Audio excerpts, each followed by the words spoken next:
As Central Texas continues to grow, we'd like to introduce you to new businesses in our area through our New Near You series. Today, News 10's Clayton Anderson takes us to a new seafood restaurant in Waco with a special edition of New Near You on location. 2024 was a big year for Black Family Hospitality. Back in April, they opened Terry Black's Barbecue, and then just 6 months later, they went into uncharted waters and opened their first seafood restaurant, Opal's Oysters, which is just behind Terry Black's. Follow me.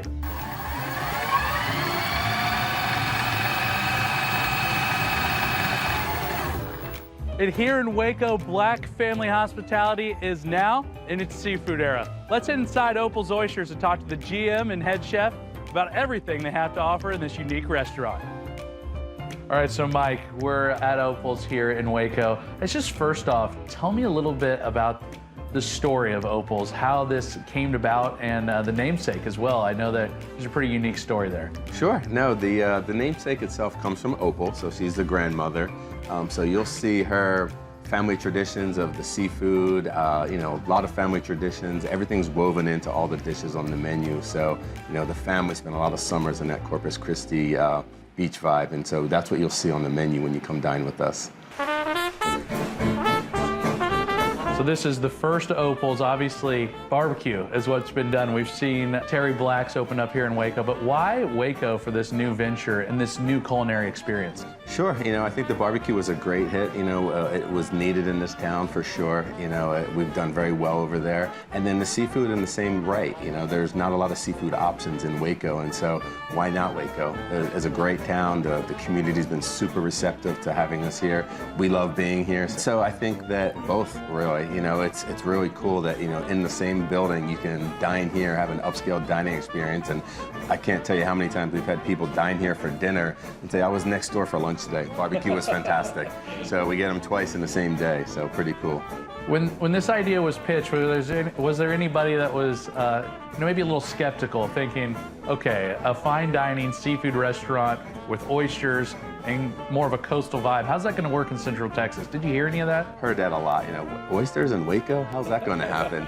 So, you know, the way we do that is 6-day delivery. You know, we get fresh seafood from all over, and we get it 6 days a week. So there's never, you know, an opportunity where we don't have the freshest seafood possible. 6 days a week, fresh seafood is really what, you know, makes our food that good. The decor and ambiance in here is certainly special. You talked about the photos on the wall, the white tablecloths, the unique design on the floor. How does that contribute to the experience? A lot of thought went into the details, you know, whether it's the tablecloths, even the wood, the pictures that you mentioned, these are all real family photos.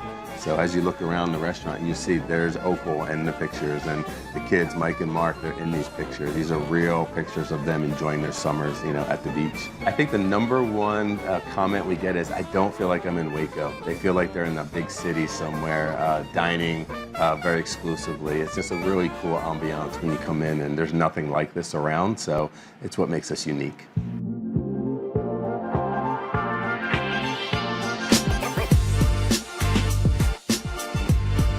All right, so we're out in the patio now, and I had the privilege to walk through the restaurant, see kind of the bar over there in the corner, a real quaint walk back here to the patio. Why is it important to have different seating options and kind of a different vibe out here outside, kind of more of a garden party energy than inside?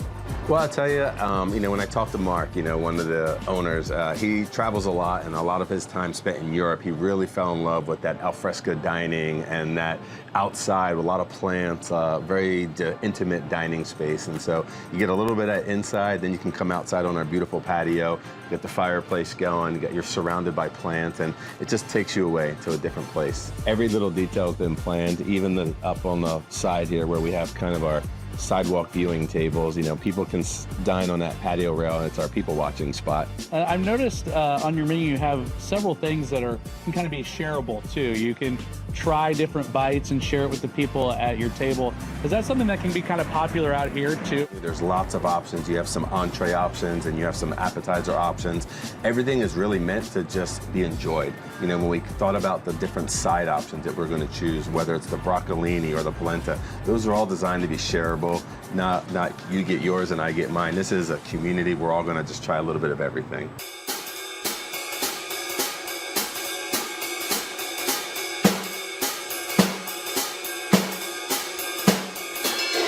Talk about what we have in front of us here. We have some oysters on the half shell, linguine and clams, and then caviar service too. Can you maybe kind of highlight what we're showcasing here? Okay, well, with the oysters on the half shell, like you said, very straightforward. They're on chipped ice, just classic accompaniments, fresh horseradish, a house-made red wine mignonette. We do have some little secret ingredients we use here and there.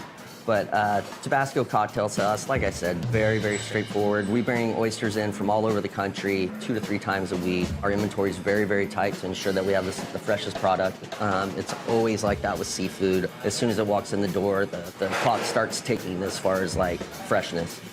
Next, we have the clams linguine, little neck clams. We make our own house-made basil pesto. We like to use Thai basil instead. Very classic caviar set, kind of highbrow, lowbrow.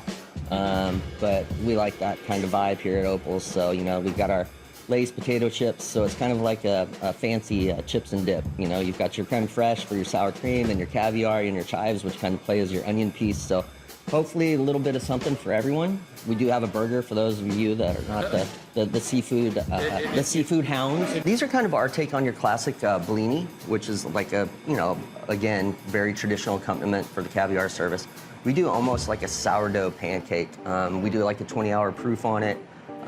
It's kind of sweet. It does definitely have that yeasty kind of tang to it, but we think it just adds a little something else that's really nobody else is doing. So. We also have a couple unique drink items here sitting right in front of us. Can you talk about how the bar accompanies the food with providing some unique drink pairings to go along with these tastings? Our perspective from the bar program was we wanted stuff that was fun, unique. Obviously, Texas, climate changes, but obviously with summer approaching and stuff, so we've got like the Chico Chiller, we've got our mojito. We do a lot of our own juices, you know, a lot of juicing as far as like building our, whether it's our simple syrups or our juices that we're using to build the cocktails. We put a lot of time and care into it, and we've got bartenders that do the same. I think I can just say the food and the drinks are very bright and colorful. Is that something too? I know that a lot of people say you eat with your eyes almost just as much as you eat with your mouth. Is that something that you're going for, is those colors to pop a little bit too? Absolutely. Every little detail has been thought about and scrutinized probably hundreds of times. So there's some thought and some love put into it for sure. So building the menu, obviously we have some pretty impressive entrees in front of us. What was it like to build the menu and curate something that people here in Central Texas can enjoy? Lots of fun. It's not every chance as a chef you get the opportunity to build a brand from the ground up. And bring in, you know, your influence. So the kitchen is completely open. People can get a direct view to what you all are doing. You can see the fresh seafood right there on the ice. What's that like to show the process of, you know, where this food comes from? I think it's pretty amazing. I think the guests enjoy interacting with all our staff, especially the cooks. You're literally maybe 2-3 feet away from us in the middle of a busy Friday night or Saturday night. It gets a little fiery up there, but I think everybody enjoys it, has a good time, and we enjoy interacting with all the folks that come in. So this idea became a reality, and now it's seen, you know, right here in color. What's it like to be a part of a first project and something that is being tested out to see if it could expand to different locations as well? Kind of like a chef's dream, right? You kind of pinch yourself every once in a while. It is a lot of work. It's a labor of love, of course. But it's a blessing. I mean, I don't think there's any other word for it, but just a blessing. One thing they have, I've been there twice, they have that I love is this fruit and burrata, the cheese, you know, the really good cheese. And it's usually peaches, but they'll have pears in the winter, and it's just the most delicious like appetizer. Ooh. It's really great. Kind of a little escape check it here in the heart of Waco. Yeah.